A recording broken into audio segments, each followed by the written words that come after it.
नमस्कार, कान्तिपुर समाचारमा स्वागत छ। शुरू गरौं आजका हाइलाइट्सबाट। वर्षासँगैको हावाहुरीले पाल उडाएपछि धादिङ र नुवाकोटका भूकम्प पीड़ितहरूको बिचल्ली। ओड्ने ओछ्याउने र लत्ता कपड़ा भिजेपछि रात कसरी काट्ने भन्ने चिन्ता।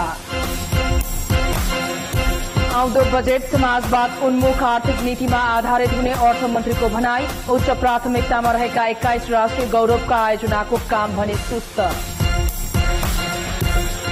आफ्ना मागबारे प्रधानमन्त्रीलाई प्रत्यक्ष दबाव दिने उद्देश्यले संघीय गठबन्धनद्वारा आज बालुवाटार घेराउ। वार्ताबाटै समाधान खोज्न दुवै पक्षले जोड़ दिए पनि उचित निकास निस्केन। अनुमति बिनै चिनिया टोली भेरी नदी किनारमा सुन र धातु खोज्दै।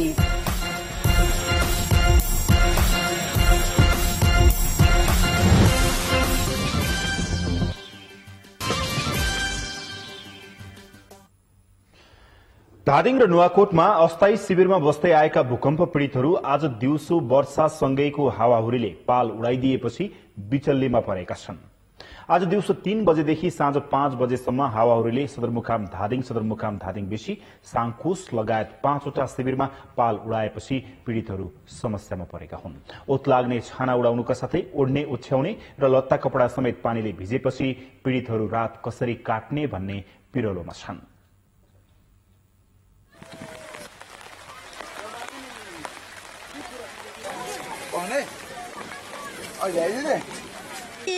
के गर्ने अब के अरे होला यस्तो भयो, पानी हो कि के लुकाउन सक्छ के छैन, अब खानेकुरा के छैन, लुगा त के ओछ्याउने के पकाउने के खाने तर यस्तो बिजोक भइसक्यो।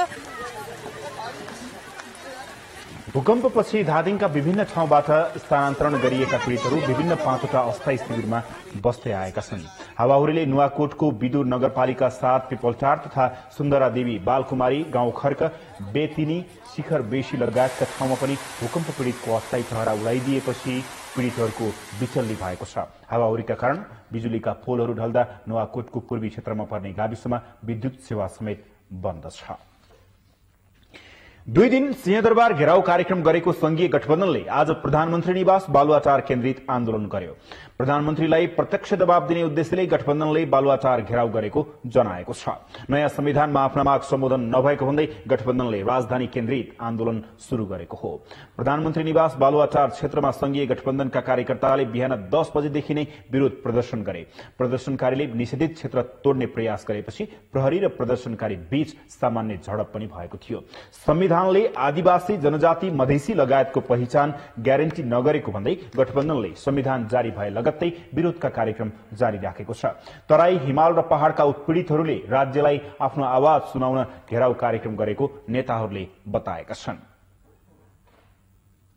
तराईदेखि लिएर हिमाल पहाड़देखि लिएर आएर सिंहदरबारमा आफ्ना आवाजहरू गुन्जयमान गर्ने र आज अर्को शक्ति केन्द्र बालुवाटारमा आएका छौं र अब पनि राज्यले सुनेन भने जनताले राज्यको विरुद्ध विद्रोह गर्ने र आफ्नो अधिकार प्राप्ति गर्नको लागि अब जनताले ढिलो गर्ने छैनन्, अगाडि बढ्नेछ भन्ने नै चाहिँ के छ भन्दाखेरि यो मेसेज हामीले बालुवाटार र सिंहदरबारलाई दिएका छौं। गठबन्धनले भोलि शान्ति बाटिका रत्न पार्कमा विरोध सभा गर्ने जनाएको छ। वार्ताबाट समस्या समाधानका लागि मोर्चा तयार रहे पनि सरकार गम्भीर नभएको गठबन्धनको आरोप छ। 36 सेन्टिमिटर पनि अगाडि नबढ्ने ओली वार्तै भएको छैन भनेर यो संसारलाई ढाँट्नलाई कसरी सक्या होला? गजबको कुरा होइन। घेराउका कारण प्रधानमन्त्री निवास बालुवाटार आसपासका क्षेत्रमा ट्राफिक व्यवस्थापनमा कठिनाई भएको ट्राफिक प्रहरीले जनाएको छ। संघीय गठबन्धनले आज गरेको बालुवाटार घेराउ कार्यक्रममा मधेसी, आदिवासी जनजाति प्रदर्शनकारीहरूले सांस्कृतिक प्रस्तुति गरी विरोध जनाए। बालुवाटारमा नाचगान र पारस्परिक बाजा बजाउँदै गरेको दृश्य देखियो। कसैले कुस्ती खेले भने कसैले लोकगीत गाए। धोती कुर्ता र गम्छा लाएको छ भन्दैमा मलाई धोती मर्सिया भन्न कहाँ पाइन्छ? म त नेपालको माया गर्ने छोरो, मलाई नेपालको माया चाहिन्छ।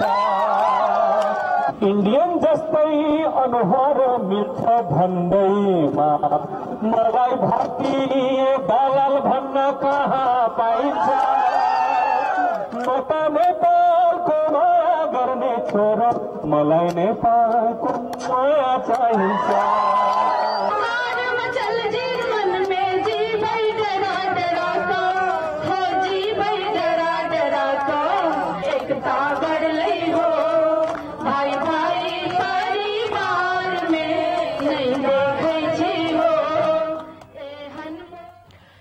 संविधानप्रति असन्तुष्टि जनाउँदै संयुक्त लोकतान्त्रिक मधेसी मोर्चाले गरेको मधेस केन्द्रित आन्दोलन 9 महिनापछि राजधानीमा सरेको छ। प्रमुख दलहरूले मोर्चाका माग वार्ताबाटै समाधान गर्नुपर्ने बताए पनि समाधानका लागि उनीहरूले ठोस मार्गचित्र प्रस्तुत गर्न सकेका छैनन्। अलग अलग बाटोमा हिँडे पनि वार्ताबाटै समाधान खोज्नुपर्नेमा दुवैको जोड छ। संविधानमा आफ्ना हक अधिकार कटौती गरिएको भन्दै मधेस केन्द्रित दलहरूले आन्दोलन चलाएको पनि 9 महिना पूरा भयो।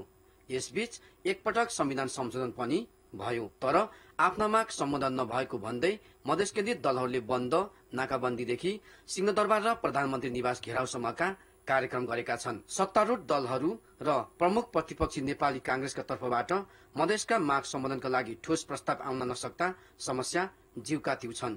वार्ताद्वारा यसको समाधान गर्नुपर्दछ। उहाँहरूले भरोसा गरिरहनु भएको छैन, किनभने प्रधानमन्त्रीको अभिव्यक्ति र सँगसँगै जुन मेकानिजम बनाइएको छ त्यो मेकानिजम पनि तपाईँको अधिकारविहीन रहेको छ। होइन, सरकारले पनि जनतालाई अनुभूत हुने गरी नै लचकताका साथ संवादलाई कोसिस गर्नुपर्दछ। तर आन्दोलनको नाममा जुन दलहरूले अडान राखिरहनु भएको छ उहाँहरूले संवादद्वारा समाधान खोज्ने गरी जिम्मेवारपूर्ण ढंगले भूमिका निर्वाह गर्ने गरी नै आफूलाई तयार गर्नुपर्छ, तब मात्रै समाधान भेटिन्छ। वार्ताले निकास दिन नसकेको भन्दै मोर्चाले पहिचानवादी दलहरूसँग मिलेर संघीय गठबन्धन बनाएर राजधानी केन्द्रित कार्यक्रम चलाइरहेको छ। गठबन्धनले वार्ताका लागि सरकार गम्भीर नभएको आरोप लगाउँदै आएको छ। केको लागि वार्ता गर्ने? हामी वार्ता गर्न खोज्या हौं, वार्तालाई इन्कार गर्या होइन। तर हामीले धेरै चिया खाइसक्यौं, बिस्कुट पनि 2-4 दर्जन खाइसक्यौं। अब हामी चिया र बिस्कुट खाने इच्छा छैन। अब निर्णायक वार्ता गराओ, शीर्ष नेताहरूको बीचमा वार्ता गरा। हामी सरकार र मोर्चाबीच 36 पटक भएका वार्ता निष्कर्षविहीन भइसकेको छ। तर पछिल्लो 2 महिना यता सत्तारूढ र आन्दोलनकारी दलबीच संवादहीनता झन बढेर गएको छ। सत्तारूढ दलले वार्ता मार्फत समस्या समाधानका लागि लचिलो रहेको बताए पनि फागुन 6 गते गठित उच्च स्तरीय राजनीतिक समितिले अझै पूर्णता पाएको छैन भने त्यसले एउटा बैठक समेत गर्न सकेको छैन। संविधानका विवादित विषयमा दलहरूबीच विवाद कायमै रहँदा संविधान कार्यान्वयन झन चुनौतीपूर्ण बन्दै गएको छ। कान्तिपुर समाचारका लागि राजनीतिक ब्युरो, काठमाडौँ। घर घरमा ग्यासको पाइप जोड्ने र हावाबाट बिजुली बाल्ने जस्ता महत्वाकांक्षी अभिव्यक्ति दिँदै आउनुभएका प्रधानमन्त्री केपी शर्मा ओलीले केही समयभित्रै नेपालले समुद्रमा पानी जहाज चलाउने बताउनु भएको छ। अखिल नेपाल महिला संघले आज राजधानीमा आयोजना गरेको कार्यक्रममा प्रधानमन्त्री ओलीले प्रशान्त र हिन्द महासागरमा छिट्टै नेपाली झण्डा सहितका पानी जहाज चल्ने बताउनु भएको हो। त्यसका लागि चिनिया बन्दरगाह प्राप्त हुने प्रधानमन्त्रीको भनाई थियो। अलिकति नजिकै पर्ने हिनानतिर त्यहाँको बन्दरगाह अहिले हामीले पूरा गरिसकेका छैनौँ। पूर्ण बन्दरगाह हामीले प्राप्त गर्ने र बन्दरगाह चलाउने त्यो कुरा गरेका छौँ। अलिकति समय पर्खेको छ। हिन्द महासागर र प्रशान्त महासागरमा नेपाली झण्डा गाडेका पानी जहाज पनि चल्छ। देशको समृद्धिका लागि आफूले दूरगामी महत्वका काम थालेको भन्दै प्रधानमन्त्री ओलीले पानी जहाज चलाउने कुरालाई अनौठो नठान्न आग्रह गर्नुभयो। चीनको सिगात्से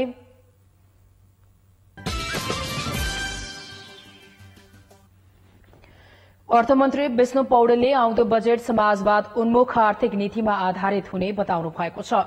आर्थिक पत्रकार समाजले आज राजधानीमा आयोजना गरेको पूर्व बजेट छलफल कार्यक्रममा अर्थमन्त्री पौडेलले नयाँ संविधानको परिकल्पना नै आर्थिक समृद्धि भएकाले त्यसका आधारमा बजेट आउने बताउनु भएको हो। समृद्ध अर्थतन्त्र बनाउने र वितरणमुखी बजेट ल्याउँछ भन्नेतर्फ सचेत गराउँदै सुझावहरू आएकाले त्यसमा आफू सचेत रहेको उहाँको भनाइ छ।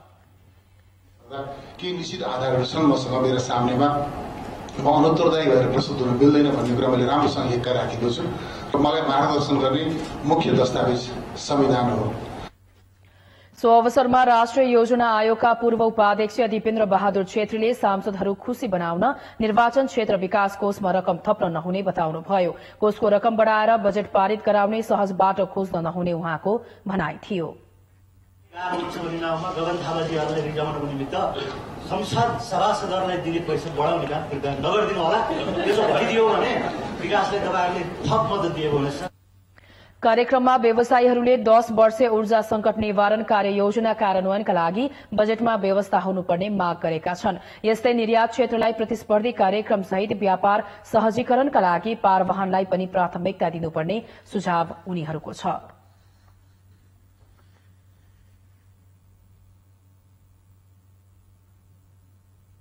कार्यक्रममा नेपाली कांग्रेसका सांसद उदय शमशेर राणाले खानेपानीको मूल सुक्दा समस्या बढ़ेको भन्दै खानेपानी र सिंचाईमा रकम बढ़ाउन आग्रह गर्नुभयो। विकासविदहरूले भने 14औं योजना मार्फत सार्वजनिक 6.5% को आर्थिक वृद्धिको महत्वाकांक्षी लक्ष्य हासिल गर्न कृषिमा बजेट बढ़ाउँदै औद्योगिक क्षेत्रको सुविधा बढ़ाउनुपर्ने सुझाव दिए। राष्ट्रिय गौरवका आयोजना कार्यान्वयनको गति निकै सुस्त छ। जनतालाई सेवा सुविधा विस्तार गर्न उच्च प्राथमिकतामा राखी कार्यान्वयन गरिने भनिएका प्राय सबै राष्ट्रिय गौरवका आयोजनाले गति लिन सकेको छैन। आर्थिक वर्ष 2064-65 मा घोषणा गरी 2074 मा पूरा गर्ने लक्ष्य राखिएको मध्य पहाड़ी लोकमार्ग आयोजनाको अहिलेसम्म 35% मात्र काम सम्पन्न भएको छ। 2077 सालभित्र सम्पन्न गर्ने लक्ष्य सहित 2067 सालमा घोषणा गरिएको बुढी गण्डकी जलविद्युत आयोजनाको काम अहिलेसम्म 1% पनि भएको छैन। यस्तै 2066 सालमा घोषणा भएको काठमाडौँ तराई द्रुत मार्गको काम पनि निकै सुस्त छ। विभिन्न विवादमा अल्झिएर अहिलेसम्म करिब 3% काम मात्र सकिएको छ। यस्ता 21 वटा गौरव आयोजना निर्माणाधीन रहेकोमा एउटा पनि आयोजना तोकिएको समयमा पूरा हुने स्थिति देखिएको छैन। प्रगति अपेक्षित रूपमा जुन मात्रामा हुनु पर्थ्यो त्यो नभएको होला, तर प्रगति नै नभएको होइन भन्ने कुरा होइन। जस्तो जलविद्युत आयोजनाहरूमा तामा कोशीको राम्रै चाहिँ प्रगति भएको छ। मेलम्चीको पनि लगभग 27,000 मिटरमा 16,000 खनिएका छन्। केहीको चाहिँ प्रगति भएको छैन र अब ती चाहिँ हुने चरणमा छन् जस्तो लाग्छ। अन्य आयोजना भन्दा उच्च प्राथमिकता दिएर कार्यान्वयन गर्न राष्ट्रिय गौरवको आयोजना घोषणा गरिन्छ। गौरव आयोजनाको अर्थ मुलुकलाई अत्यावश्यक र गर्व गर्न लायक आयोजना हो र यस्ता आयोजनाको प्रभावकारी अनुगमन गर्न प्रधानमन्त्री कार्यालयका सचिवको नेतृत्वमा आर्थिक पूर्वाधार महाशाखा नै गठन भएको छ। विशेषतः निश्चित आधार र मापदण्ड बेगर पनि गौरव आयोजना घोषणा गरिएका छन्। महालेखाको प्रतिवेदन अनुसार राष्ट्रिय गौरवका आयोजना मध्ये कतिपय आयोजनाको विस्तृत आयोजना प्रतिवेदन नै तयार नगरेको, कार्यान्वयन क्षमताको अभाव रहेको, अन्तर निकाय समन्वयनको अभाव रहेको देखिएको छ। राम्रोसँग होमवर्क नगरिकनै योजना आयोग अथवा सम्बन्धित मन्त्रालयसँग बसेर त्यसको बारेमा राम्रो गृह कार्य नभइकनै राजनीतिक हिसाबबाट यो चीज हुनुपर्छ भनेर राखिएका आयोजनाहरू पनि छन्। गौरव आयोजना छिटो सम्पन्न गराउन सरकारका संरचना गम्भीर भएर लाग्ने हो भने विकासको अवस्थामा नेपाल धेरै अगाडि पुग्न सक्थ्यो। कान्तिपुर समाचारका लागि क्यामेरामा रूपक कोइरालाका साथ पुष्प ढुङ्गाना, काठमाडौँ। राष्ट्रिय गौरवका आयोजनाहरू समयमा किन सम्पन्न हुन नसकेका होलान् भनेर आज हामीले दोलखा, रूपन्देही, बारा, दैलेख, कास्की र कञ्चनपुरका बासिन्दालाई सोधेका छौं। हेरौं उनीहरू के भन्छन्। जनताको आवाज। राज्यको पनि चाहिँ अनुगमनको कमजोरी हो र त्यसमा चाहिँ नि उपभोक्ताहरूको पनि त्यहाँ चाहिँ त्यो दबाव कम भएर कमिसन हो खेल प्लस सरकारी कर्मचारीहरूको मिलोमत हो र सरकारको हेलचक रहेका कारण यी सब समस्याहरू आइपरेको चाहिँ म भन्न चाहन्छु। हाम्रो गभर्नेन्सै हाम्रो छैन, त्यसैले गर्दा चाहिँ हाम्रो सबै कामहरू ढिला हुने गर्ने। राष्ट्रिय जुन गौरवको योजना भनेर राज्यले घोषणा गरेको छ, तर त्यो राज्य त्यो प्रति एकदम वफादारपूर्ण प्रतिबद्धता भएको देखिँदैन। ठुलो ठुलो योजनातिर ध्यान दिँदैन। आफ्नो कुर्सी बचाउनको लागि, आफ्नो सत्ता पाउनको लागि उनीहरू खेलिरहेछन्। पार्टीहरू सबै मिलेर जुनले गर्न लागिरहेको कामहरू छन् त्यसमा सबै मिलेर एकजुट भएर गर्न पर्यो। कुनै राजनीतिक दलको नेतालाई कतातिरको कुन क्षेत्रको चाहिँ अब विकास आयोजनालाई राष्ट्रिय गौरवको आयोजनाको रूपमा पार्ने भन्ने कुराको जुन खिचतानीहरू हुन्छन् त्यसका कारणले गर्दाखेरि उसले चाहिँ राष्ट्रिय गौरवको आयोजनाको रूपमा एउटा कार्यक्रम छनौट गरिदिन्छ, अर्को सरकार आउँछ, फेरि अर्को सरकारले त्यसलाई फेरि बजेट दिँदैन, रोकिदिन्छ, अनेक खालका समस्याहरू त्यहाँ देखिन्छ। स्थानीय लेभलमा पनि अवरोधहरू आइरहन्छन् हरेक कुराहरूमा। अब हरेक पार्टीगत उसमा अब सबैले आफ्नो मागहरू राखिदिने, काम गर्न नदिने, अब काम सुरु हुन थाल्छ फेरि खुट्टा तान्दिने, सरकार चेन्ज हुने, यस्तै छ यो मुख्य कारण यिनीहरू नै हुन्। जसले जिम्मा लिएको उसले आफैले पनि बनाउँदैन, उसले पनि एउटा ठेकेदारबाट अर्को ठेकेदारमा हस्तान्तरण गरेर यो काम गराइरहेको अवस्था देखेको छ। मुआवजा समयमा दिँदैनन्, मुआवजा नदिएपछि सर्वसाधारण जनताहरू त्यसमा मानिरहेको अवस्था छ। समयमा बजेट निकास नहुनाले गर्दा यहाँ योजनाहरू राम्रोसित सफल हुन नसकेका छन्। सरकारी पक्षको पनि लापरवाही छ देखिन्छ, त्यसमा निगरानी एउटा छैन, दिएका योजनाहरू सफल भएका छन् छैनन् भने जाँच्ने काम हुँदैन भने स्थानीयहरू पनि यो सरकारले अब सम्बन्धित गरेको छैन, हाम्रोमा त के चासो भने स्थानीयहरूको पनि त्यसमा कमी कमजोरी देखिन्छ। गरीब तथा असहायलाई स्वास्थ्य सेवाको पहुँचमा ल्याउन सरकारले देशभरिका सरकारी स्वास्थ्य संस्थामा 70 प्रकारका औषधि निशुल्क उपलब्ध गराउने व्यवस्था गरेको छ। तर सिराहामा भने जिल्ला अस्पतालमै बिरामीहरूले ती औषधि पाउँदैनन्। दम रोगले सिकिस्त भएपछि सिराहा नगरपालिका 2 का रामकृपाल यादवलाई परिवारले उपचारको लागि जिल्ला अस्पतालमा भर्ना गरे। सरकारले दम रोगको लागि निशुल्क औषधिको व्यवस्था गरे पनि 5 दिनसम्म अस्पतालमा रहँदा यादवले अस्पतालबाट कुनै पनि औषधि पाएनन्। सबै औषधि बाहिरबाटै किनेर ल्याएको उनका छोरा शिवशंकर यादवले बताए। 5 दिनदेखि मैले राखिसकेको छु अनि आर्यले एउटा चढाउँदा पनि आर्य पनि माग्दा पनि दिँदैन। पहिला त फ्रीमा दिन्थ्यो, बन्दी भएपछि पछाडि छैन भन्छ। सरकारले दम, क्षयरोग, उच्च रक्तचाप, मुटु रोग, थाइराइड जस्ता लामो समयसम्म सेवन गर्नुपर्ने 70 प्रकारका औषधि सरकारी अस्पताल र स्वास्थ्य सेवाबाट निशुल्क वितरण गर्ने व्यवस्था गरेको छ। तर 25 सयको सिराहा जिल्ला अस्पतालमा बिमारीले त्यस्ता कुनै पनि औषधि पाउँदैनन्। निशुल्क औषधि मात्रै होइन, आमा सुरक्षा कार्यक्रम अन्तर्गत सरकारी अस्पतालमा प्रसुति हुने गर्भवती महिलाले पाउने शल्यक्रिया, औषधिदेखि यातायात खर्चसम्मको सेवा सुविधा समेत सिराहा अस्पतालमा नपाइने बिमारीहरूका आफन्त बताउँछन्। अस्पताल से बाहर कते पैसा लागल ओइठाम? ओइ लगले 1800 रुपया। वीडियो एक्सरे कराई के सब चीज मिलावला के पेशाब उसाब चेक करके करा लेलिए। चेक ओइठाम अस्पताल प्रशासनले भने ठेकदारले आपूर्ति नगर्दा अस्पतालमा निशुल्क औषधिको अभाव भएको जनाएको छ। केन्द्रबाट सप्लाई नभएर हो, चाहिने मात्रामा सप्लाई नभएर हो र मधेस आन्दोलन पनि हो। यसपालि मधेस आन्दोलनले गर्दा 6 महिना कुनै दबाई नै आएन अनि त्यसपछि हामीले किन्नु पर्ने जुन 20% बजेट हामीलाई एलोकेट गरेको छ त्यो चाहिँ खरिद प्रक्रियामा जटिलताको कारणले पनि चाहिँ यो औषधिको अभाव चाहिँ हुन गएको। सरकारले 40 प्रकारको औषधि निशुल्क बाँड्दै आएकोमा 2071 सालदेखि त्यसमा थपेर औषधिको संख्या 70 वटा पुर्याएको थियो। तर त्यस्ता निशुल्क औषधि लक्षित बिमारीले सहज रूपमा नपाउँदा यो योजना कागजमै सीमित बनेको छ। यस्ता जीवन रक्षक औषधिको सहज आपूर्तिमा ध्यान दिई आम सर्वसाधारणले पाए नपाएको निरन्तर अनुगमन गर्नु आवश्यक छ। कान्तिपुर समाचारका लागि राजकुमार राउत, सिराहा। यता उदयपुरका अधिकांश ग्रामीण भेगका स्वास्थ्य चौकीमा सरकारले उपलब्ध गराएको निशुल्क औषधि पुग्न सकेको छैन, जसले गर्दा बिरामीले निशुल्क पाइने औषधि पनि किन्नुपर्ने बाध्यता छ। स्थानीय स्वास्थ्य चौकीहरूले पटक पटक माग फारम भरेर पठाउने गरे पनि जिल्लाबाट औषधि नआएको बताउने गरेका छन्। उदयपुरको इनामे, लेकगाउँ, लिम्पाटार, रूपाटार लगायत सबै पहाड़ी गाविसका स्वास्थ्य चौकीहरूमा सरकारले उपलब्ध गराउने निशुल्क औषधि पनि छैन। स्वास्थ्य चौकीहरूबाट पाइने निशुल्क औषधि पाउन नसक्दा बिरामीहरू क्लिनिकबाट किन्न बाध्य छन्। सड़क तथा सवारी नियम उल्लंघन गर्नेहरूलाई जरिवाना बढाएपछि सवारी धनी तथा मजदूरहरूले नयाँ नियम नमान्ने बताएका छन्।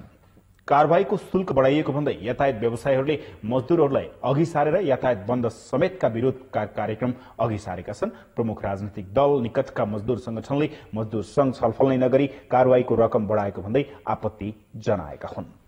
100,000 र 1500 जरिवाना शुल्क वृद्धि गर्यो र त्यो जरिवाना शुल्क हामी तिर्न नसक्ने अवस्थामा बन्यौं। अब हामी यो पेशा गर्न नसक्ने भयौं भने स्वाभाविक रूपमा हामी के चाहन्छौं भन्दाखेरि जरिवाना नहुने खालको परिस्थिति निर्माण होस् भन्न हामी चाहन्छौं। राज्यले हामीलाई भौतिक पूर्वाधारको विकास गरिदिनु पर्छ। यस्तो छ, कानून पनि तपाईको नागरिक अथवा सरकार पक्षलाई हानि हुने भयो भने त्यो सरकारले परिवर्तन गर्नुपर्छ। यता ट्राफिक प्रहरीले सार्वजनिक सवारीका चालकहरूले सबैभन्दा बढी ट्राफिक नियम उल्लंघन गर्ने गरेको बताएको छ। जरिवाना शुल्क बढेपछि धेरै चालक नियमको दायरामा आउन थालेको प्रहरीले बताएको छ। चाहिँ बढी ट्राफिक नियमहरू उल्लंघन गर्ने पाइएको छ। जस्तो बाटोमा हिँड्दा यहाँहरूले पनि देख्नु भएको छ होला, जथाभावी ओभरटेक गर्ने, लेन मिच्ने, जिगज्याग चलाउने, जता अलिकति खाली देख्यो त्यता छिराउन खोज्ने त्यस्तो र जथाभावी पिक एन्ड ड्रप यात्रुहरू जहाँसुकैबाट बस विश्वमा नभएको नै जहाँसुकैबाट चढाउने ओह्राल्ने जस्ता कसुरहरू चाहिँ यो सार्वजनिक यातायातहरूले बढी गरेको पाइन्छ। अब जनमतको अन्तिम परिणाम। जनमतमा हिजो हाम्रो प्रश्न थियो, संघीय गठबन्धनले गरिरहेको राजधानी केन्द्रित आन्दोलनको निकास के हुन सक्छ? ए, सरकार जिम्मेवार बन, बी, आन्दोलनकारी लचिलो हौ, र सी, दुवै पक्षले हट त्याग। जनमतको अन्तिम परिणाम यस्तो छ।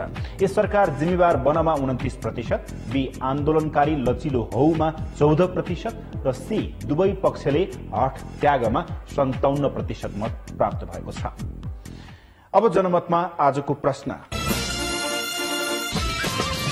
जनमत शहरी यातायात व्यवस्था सुधारका लागि के गर्न आवश्यक छ? व्यवस्थित संरचना, बी, ट्राफिक अनुशासनको पालना र सी, कड़ा कारवाही। जनमतको अन्तिम परिणाम भोलि साँझ 8 बजेको कान्तिपुर समाचारमा प्रसारण गर्नेछौं। 8080 मा एसएमएस गरी आफ्नो मत पठाउनुहोला।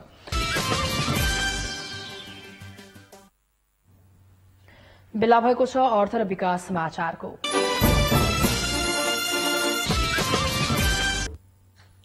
नेपालको पर्यटनलाई अन्तर्राष्ट्रिय स्तरमा प्रचार प्रसार गर्न गैर आवासीय नेपाली संघको सहकार्यमा अतिथि देवो भव अभियान थालनी गरिएको छ। गैर आवासीय नेपाली संघका सदस्यहरूले विदेशीलाई जानकारी उपलब्ध गराउने अभियानका रूपमा यस योजनालाई अघि लाग्नेछ। संघ र नेपाल पर्यटन बोर्डको साझेदारीमा नेपालमा पर्यटन सम्भावनालाई गैर आवासीय नेपाली रहेका देशका विदेश माझ प्रचार प्रसार गरिने जनाइएको छ। त्यस अन्तर्गत वर्षमा एक गैर आवासीय नेपालीले कम्तीमा 3 जना विदेशीलाई नेपाल ल्याउन उत्प्रेरित गरिने संघका उपाध्यक्ष भवन भट्टले बताउनुभयो। नेपाल स्थित ब्राजिलियन दूतावासले नेपाली उत्पादन ब्राजिलसम्म पुर्याउनका लागि नेपाली व्यवसायलाई सहयोग गर्ने बताएको छ। नेपाल ब्राजिल चेम्बर अफ कमर्सको कार्यक्रममा बोल्दै ब्राजिलियन राजदूत माइरा टेरेसा परिसनले आगामी दिनमा सहजीकरणको काम गर्ने बताउनुभयो। नेपाल ब्राजिल चेम्बर अफ कमर्सका अध्यक्ष अखिल कुमार चापागाईले आउँदो जनवरीमा ब्राजिलमा हुन गइरहेको व्यापार मेलामा नेपालीहरूले सहभागिता जनाउने तयारी गरेको जानकारी दिनुभयो। नेपालबाट ब्राजिलमा हाते कागत, पश्मिना लगायतका हस्तकलाका सामान निर्यात हुँदै आएको छ।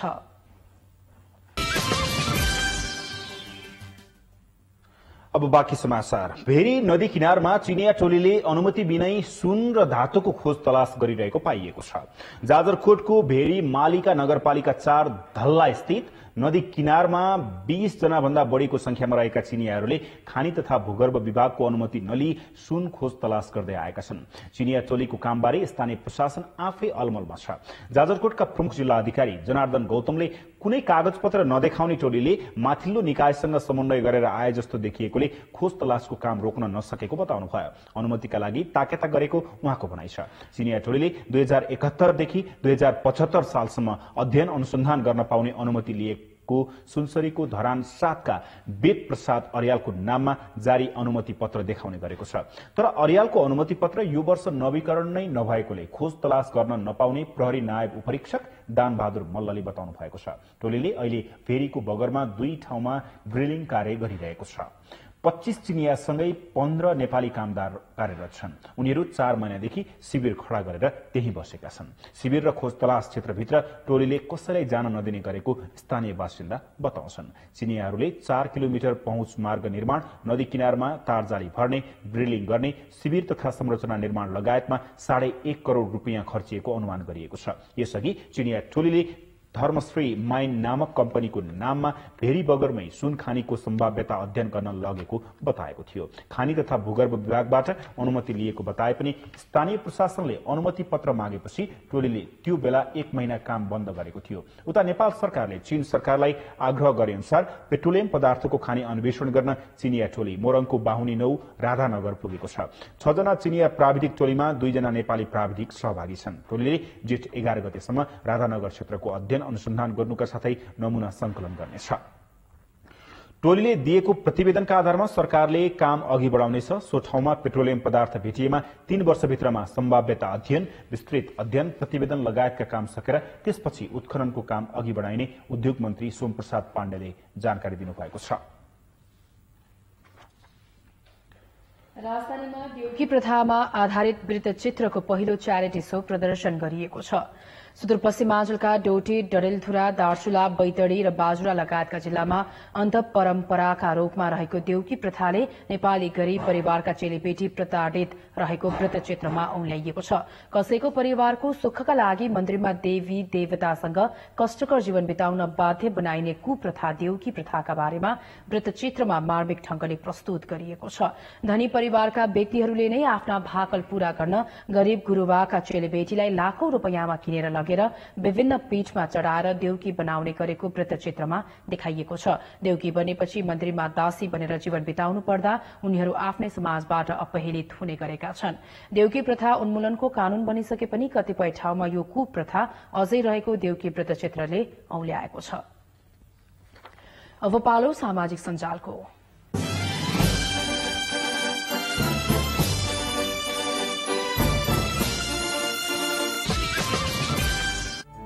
मंगलबारको सामाजिक सञ्जालमा संघीय गठबन्धनको राजधानी केन्द्रित आन्दोलन, विकास निर्माण कार्यमा ढिला सुस्ती लगायतका विषयले स्थान पाए।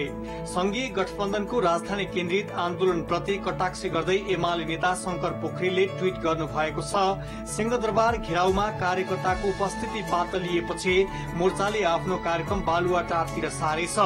त्यता पनि पातलिएपछि कहाँ सार्ने?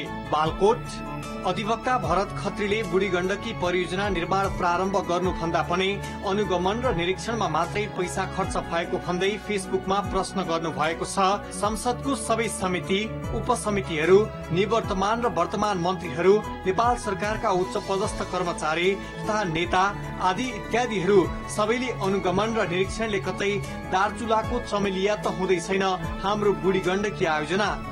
प्रधानमन्त्री केपी शर्मा ओलीको अभिव्यक्ति प्रति व्यङ्ग्य गर्दै मणि दाहाल ट्वीट गर्नुहुन्छ, हिजो प्रधानमन्त्रीले सम्बोधन गर्ने क्रममा गफाडीको गफको पछि नलाग्नुस् भनेका छन्, मैले त्यही कुरा मानेको छु। यस्तै सरोजराज अधिकारीले ट्वीट गर्नु भएको छ, पानी पर्न लाग्यो, दर्केर परे, तीनकुने लगायत शहरका थुप्रै सड़कमा पानी जहाज गुडाउन मिल्ने दह बन्छ। कुरै नबुझी प्रधानमन्त्रीलाई उडाएका छन्। फेरि पत्रकार बबिता बस्नेतको फेसबुक स्ट्याटस यस्तो छ, कस्तो बेलामा जन्मिएछ, संविधानकै नाममा यो पुस्ताको जुनी बित्ने भो।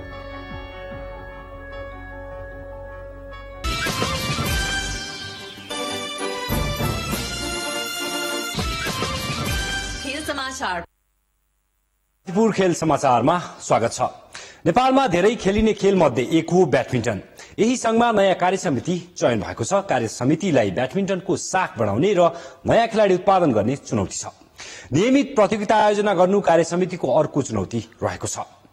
पछिल्लो 10 वर्ष महासचिवमा बिताएका रामजी श्रेष्ठको अध्यक्षतामा 28 जनाको नयाँ कार्यसमिति ब्याडमिन्टनले पाएको छ, जसमा ब्याडमिन्टनमा नयाँ काम गर्दै आएका पदाधिकारीको बाहुल्यता छ। तर यो कार्यसमितिमाथि ब्याडमिन्टन विकासका लागि ठूलो भार छ। संघले पछिल्लो 2 वर्षदेखि राष्ट्रिय प्रतियोगिता गर्न सकेको छैन, जसलाई यो कार्यसमितिले निरन्तरता दिन निकै आवश्यक छ।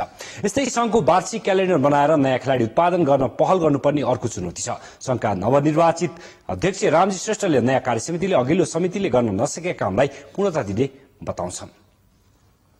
रेगुलर गर्छौँ हरेक वर्ष, यो पनि यसपालि डिसेम्बरमा पनि गर्छौँ हामीले। र एउटा हामीले टिम च्याम्पियनसिप भन्ने एउटा कन्सेप्ट ल्याउनु लाग्छ हामीले। Team championship mix team championship. पहिला हाम्रो टिम च्याम्पियनसिप मेन सिङ्गल र वुमेन्स टिमको मात्र हुन्थ्यो, अहिले मिक्स टिम च्याम्पियनसिप भन्ने एउटा गर्न लाग्छौँ। र हाम्रो चाहिँ अर्को प्रोग्राम भन्ने हामीले चाहिँ नेसनल टिमको रेगुलर ट्रेनिङ र जुन अहिले हामीले जिल्लामा चाहिँ हामीले जुनियरहरूको चाहिँ ट्रेनिङ चाहिँ रेगुलर गरेर चाहिँ जुनियरहरूलाई बुक गरेर चाहिँ हामीले गर्छौँ। मेन फोकस यसमा हुन्छ। स्थानीयदेखि क्षेत्रीय स्तरमा र विभागीय टिममा पनि ब्याडमिन्टनले राम्रो स्थान पाएको छ। तर 5 वर्ष अगाडि जुन स्तरमा ब्याडमिन्टन रहेको थियो त्यो अहिले खस्केको छ। हाम्रो सटल टाइम प्रोग्राम अहिले जुन भइरहेछ अस्ट्रेलियाको सहयोगमा, हामीले अहिले यसले चाहिँ 40,000 ट्युटर तयार भइसक्यो, अलरेडी तयार भइसक्यो। यो हामी जुलाईसम्ममा हामीले यसले 500जना टिचर तयार गर्छौँ। हरेक स्कुलको 250वटा स्कुललाई हामी कभर गर्दैछौँ। त्यहाँदेखि 500जना टिचर तयार गरेर त्यसले हामीले सेप्टेम्बरसम्म चाहिँ हामीले 20,000 प्लस 6 वर्षदेखि 12 वर्षको बच्चाहरूलाई हामी खेलाउँछौँ। अध्यक्ष श्रेष्ठले ब्याडमिन्टनको यो कार्यसमितिको अर्को मुख्य काम आफ्नै कवरहल बनाउने रहेको बताए। यसका लागि परिषदसँग चाँडै पूर्वाधारका लागि सहमति हुने पनि जनाए। चाँडै नै हामी पर्छौँ हाम्रो कोर्डिनेसन भइसकेको छ परिषदसँग हामीले इन्जेक्सन भइहाल्छ हामीले चाहिँ एउटा उहाँ जग्गा उपलब्ध हुने भएको छ जग्गा उपलब्ध हुने बित्तिकै हामी सुरु गरिहाल्छौँ सायद यो 3 महिनाभित्रै हामी कभर हल चाहिँ शिलान्यास चाहिँ गर्छौँ। अन्तर्राष्ट्रिय स्तरमा ब्याडमिन्टनले निकै पछि दक्षिण एसियाली खेलकुदमा काँसे जितेको थियो। विभागीय खेलाडीले राम्रो प्रशिक्षण पाए पनि जिल्ला र क्षेत्रीय खेलाडीलाई नियमित प्रशिक्षण दिने वातावरण बनाउने सङ्घको योजना छ। कान्तिपुर खेल समाचार अहिलेलाई यति नै। अब मौसम सम्बन्धी जानकारी।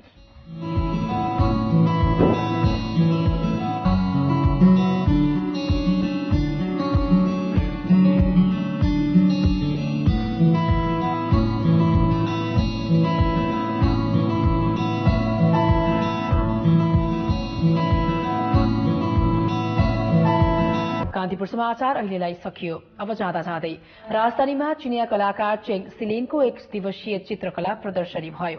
बुद्ध जीवनीमा आधारित visual narration of Buddha life शीर्षकको थानका प्रदर्शनीको उद्घाटन संस्कृतिविद सत्यमोहन जोशीले गर्नुभएको थियो। सोही प्रदर्शनीका केही झलक छाडेर जाँदैछौ। हाम्रो अर्को समाचार अहिले 10:30 बजे अंग्रेजीमा हुनेछ। कान्तिपुर टेलिभिजन हेर्दै गर्नुहोला। नमस्कार।